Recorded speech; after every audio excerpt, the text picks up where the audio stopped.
আসসালামু আলাইকুম ভিউয়ার্স, চলে আসলাম আমার রান্নাঘরে। এই গরমের জন্য আজকে লাচ্ছি বানাবো। লাচ্ছির জন্য লাগবে হচ্ছে আমার কলা, লাগবে হচ্ছে গুঁড়া দুধ, লাগবে হচ্ছে বরফ কুচি, লাগবে হচ্ছে আমার দই। আসুন শুরু করি।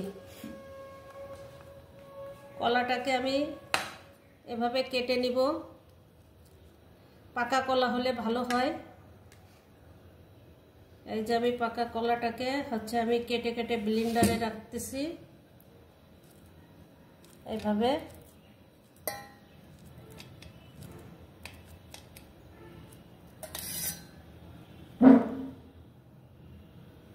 এই যে এইভাবে এক এক করে আমি কেটে সব একসাথে ব্লেন্ডার করতে হবে। এই যে পাকা কলা হলে ব্লেন্ডারটা সুন্দর আসবে, ফ্লেভারটাও সুন্দর আসবে, খেতেও ভালো হবে। এই যে হচ্ছে আমি কলা, এবার নিয়ে নিব আমি 2 চামচ পাউডার দুধ। এই যে নিয়ে নেব আমি 3 চামচ পাউডার দুধ। এবার নিয়ে নিব আমি দই। দই আমি 3 চামচ নিব। দিয়ে দিব কিছু বরফ কুচি। এই যে দিয়ে দিলাম আমি বরফ কুচি। দিয়ে দিব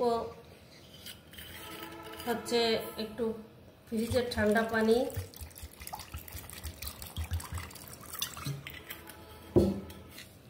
এবার দিয়ে দিব আমি টেবিল চামচের 1 চামচ চিনি।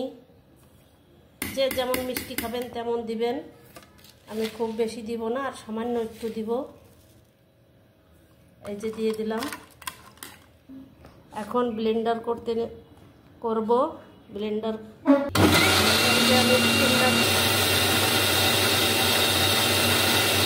দেখুন ভিউয়ার্স, এই যে আমার ব্লেন্ডার করা শেষ। লাচ্ছিটার উপরে কত সুন্দর ফেনা ফেনা হয়েছে, দেখতে অনেক সুন্দর আসছে ইনশাআল্লাহ। আসুন সার্ভ করি। এই যে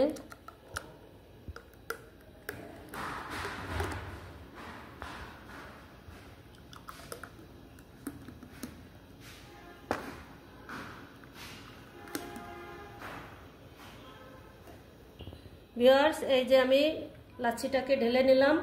এবার দিয়ে দিব কিছু বরফ কুচি।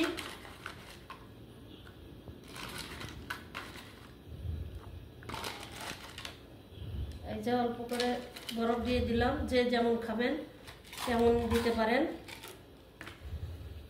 এবার দিয়ে দিব কিছু বাদাম কুচি।